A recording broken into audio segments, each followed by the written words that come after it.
All right, guys, I'm back with another video on the truck. Gonna give kind of an update. I hadn't done but the one video I had, and I'm at about 11,700 miles now. So I'll kind of give y'all the review of what I think about the truck so far, with everything that I've done to it, and just how the truck's done since I got it, as far as the quality and everything, with the Ford, and what updates I've done, and everything. So get ready. All right, so here it is.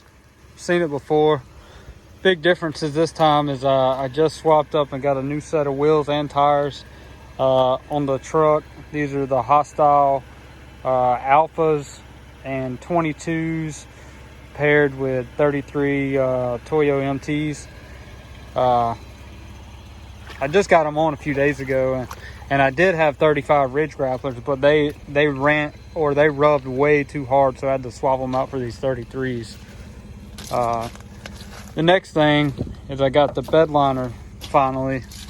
I went with the Line X. It's probably the best quality bed liner that you can get, just because I use my bed a lot and it didn't come with the factory one.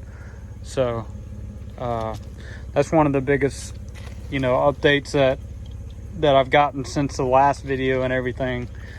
But definitely, if your truck don't come with one, Line X is the way to go if you're looking to get a bed liner. All right, next thing I'm gonna kind of go over is the pros and cons of the truck itself, and mainly for factory options on things that I like, I don't like, everything in between. That's one of the things right there that I do not like. It's kind of a con for me, is all the dinging that the truck does. Driver door ajar. Like, I know I just opened it. I'm still working on forescan to see if I can cut some of that stuff off, but we'll see how that goes. Another one of the biggest aggravating things that the truck does is when you have the lane keep assist on. If you don't physically move the wheel when you have it on, it says that you need to keep your hands on the steering wheel. And I mean, you can have your hands on the steering wheel with a really loose grip, but it'll give you that message for whatever reason. And that lane keep assist, I mean, it works good and it works like it should, but if they would just make it where it doesn't give you those messages, keep your hands on the steering wheel, keep your hands on the steering wheel, like all the time, then it would be a whole lot better than what it is. Because like I said, it does work good and it keeps you in your lane and everything, and I understand they have the safety aspect of it, and you have to keep your hands on the steering wheel. But the problem is that you can keep your hands on the steering wheel and it still gives you the message, as long as it doesn't feel you resisting with what the truck's doing. So you can be perfectly in your lane, keeping the truck straight on the road and everything, but if it doesn't feel tension against the steering wheel, then it's going to say keep your hands on the steering wheel for whatever reason. So if there's one thing that I could say Ford should fix or whatever, that would probably be the number one thing for me, is maybe not make the message go away, maybe make it not as often, or calculated by doing something else. If there was something in the steering wheel that could actually grip and say, hey, I'm actually touching the steering wheel, versus having to have resistance on it the entire time.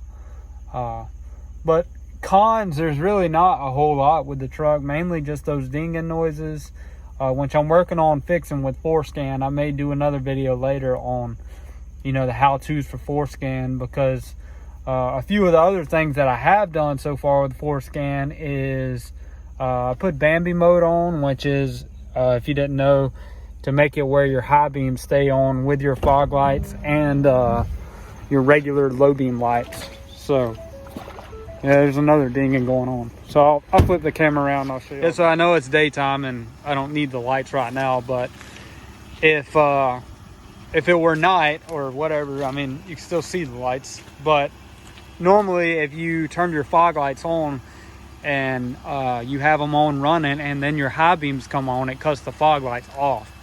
Well, that's where you go into forescan, and you can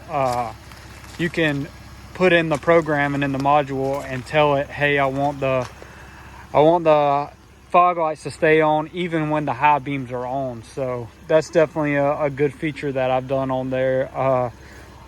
Another thing that I done was the double honk when you get out of the truck with the keys in it or in your pocket. So you can see now I pulled the keys out. They're in my hand. I'm gonna shut the door, and it doesn't do the double honk like it did before because I cut that off with FORScan. So if that's not something that you're planning on doing, or if that's something that really aggravates you, I would highly recommend doing that in FORScan. And as far as how to do stuff in FORScan, if y'all want me to make a video on how to use FORScan itself, then I can do that, you know, in a later video or whatever. Even though I already done it on my truck, I can still go through and walk through how to do everything, what you need as far as the reader and everything for your OBD2 port and all that stuff.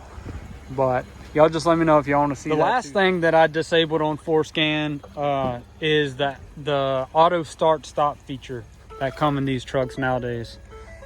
See, the dinging noise, there's got to be a way to get that to turn off with FORScan. But like I said, the auto stop start. So typically when you're in the truck from the factory, if you have the auto start stuff on and you just hit the button and it tells you that it cut off. Well, I have mine permanently off. So I done that with FORScan. So if the auto start stop is something that aggravates you like it does me, then, you know, maybe that's another option for you to think about doing as well.